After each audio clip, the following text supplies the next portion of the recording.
किरी चक्र रथ देवता प्रकाशन। श्री हयग्रीव जी ने कहा, किरी चक्र रथेंद्र के 5 वर्षों में समाश्रित जो देवता हैं, उनके नामों का भी श्रवण कीजिए। हे प्राज्ञ, जिनके श्रवण करने वालों का जय ही हुआ करता है।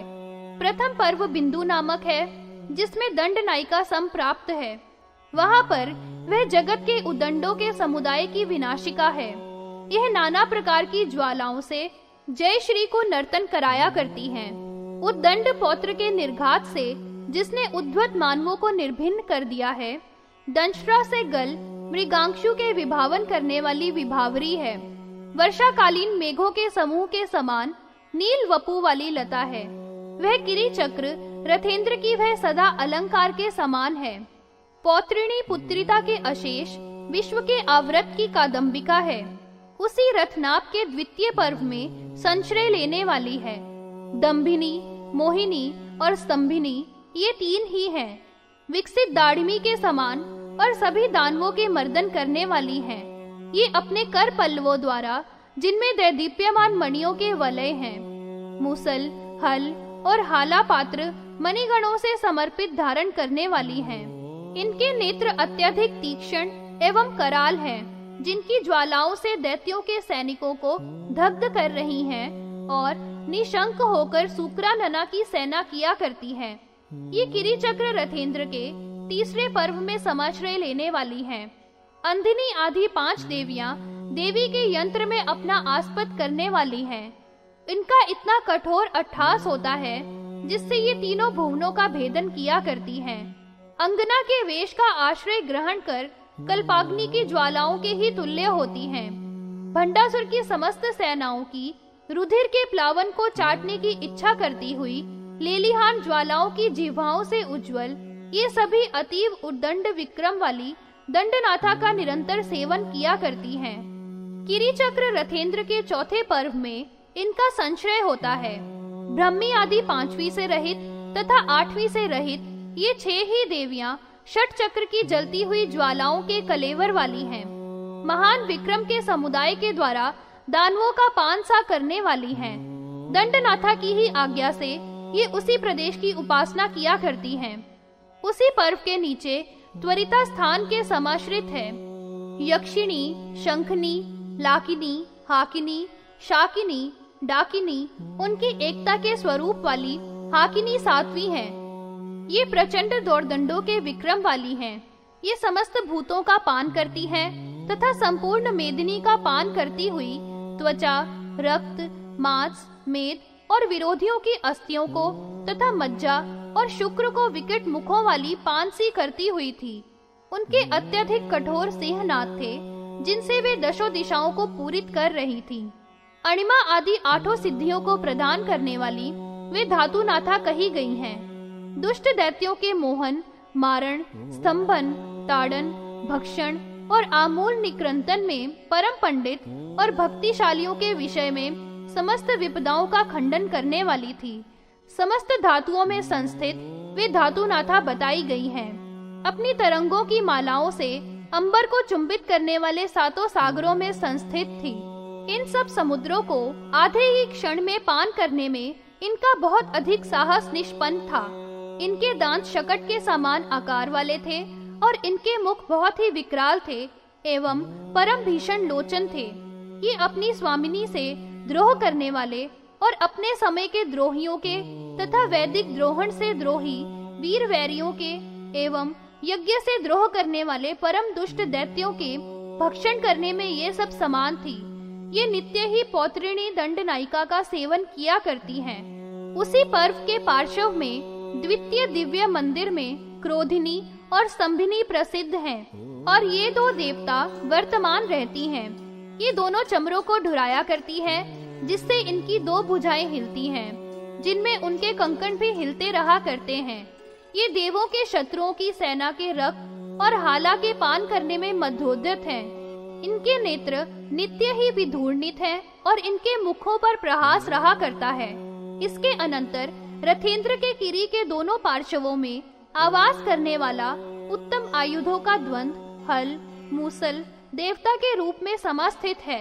अपने मुकुट के स्थान में स्वकीय आयुधों के विग्रह को धारण करते हुए जगत के नाशक का देवगणों ने स्मरण किया था। इसको आयुधों के जोड़े से दंडनायिका ललिता विशंग नाम दानह संग्राम का खंडन कर देगी। दंडनाथा के उसी पर्व की अग्र सीमा में वर्तमान महान भीम सिंह वर्तमान है, जो अपनी गर्जना से नभोमंडल को ध्वनित कर रहा था। वह अपने दांतों को कटकटा रहा था, जिस कटकटाहट से सब दिशाओं में बधिरता छा गई थी। यह चंडोचंड इस नाम से विख्यात था और यह 4 हाथ का तथा 3 लोचनों वाला था। यह शूल, खंग, प्रेत और पाशों को धारण करने वाला तथा परम दीप्त विग्रह था। यह सदा ही पौत्रिणी की ओर ही देखता हुआ देवी की सेवा किया करता है।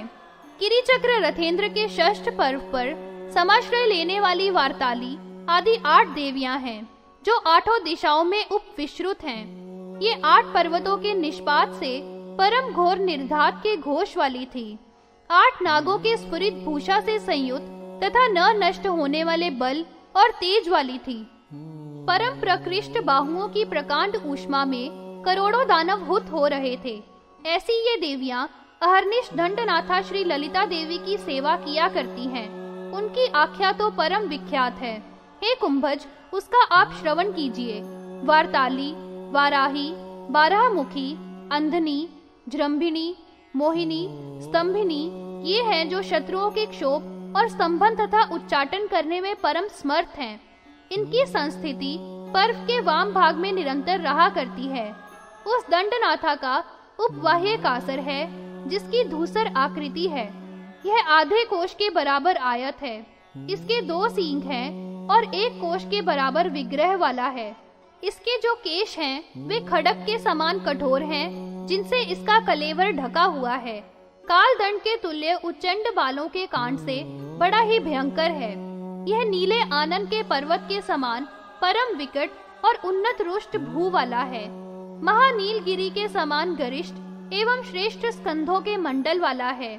प्रभूत ऊष्मा से युक्त निश्वास के प्रसार से सागर को भी प्रकंपित करने वाला है। इसकी ध्वनि घरघराहट काल रूपी महिष का भी उपहास सा कर रही थी। इसके खुरों के निक्षेप से पुष्कल आवृत वारित हो गए थे। उसके ही पर्व के नीचे की ओर चित्रालयों में संस्थित करने वाले इंद्र आदि अनेक भेदों वाले दिशाओं के 8 देवता थे। ये सब ललिता में कार्यों की सिद्धि के ही विज्ञापन करने के लिए वहां पर समागत हुए थे। इंद्र और अप्सराएं सब 64 करोड़ थे। सिद्ध, अग्नि, साध्य, विश्वदेवा, विश्वकर्मा, भय, वल्लोन्नत मातृगण, रुद्र, परिचार, रुद्र, पिशाच, राक्षसों के नाम तथा बहुत राक्षस क्रंदन करते हैं। वहां पर मित्र, गंधर्व सदा ही गान करने में परायण थे। विश्वावसु आदि सब जो विख्यात हैं उसके आगे गमन करने वाले थे। उसी भांति से भूतगण अन्य थे तथा वरुण और वासव, विद्याधर, किन्नरगण और मारुतेश्वर थे जो आगे आगे गमन कर रहे थे। उसी भांति से चित्ररथ, रथकारक, तुम्बरु, नारद, यज्ञ, सोम, यज्ञेश्वर समस्त देवगणों के सहित कमला के स्वामी भगवान गोविंद, जगत चक्र के भक्षण करने वाले भीषण शूलपाणी ईशान, ब्रह्मा, अश्विनी कुमार जो कि वैद्य के विशारद थे, भगवान धन्वंतरी और अन्य गणों के नायक भी पुरोगामी थे। इनके कट स्थलों से जो मद गिर रहा था उस पर भ्रमर झूम रहे थे।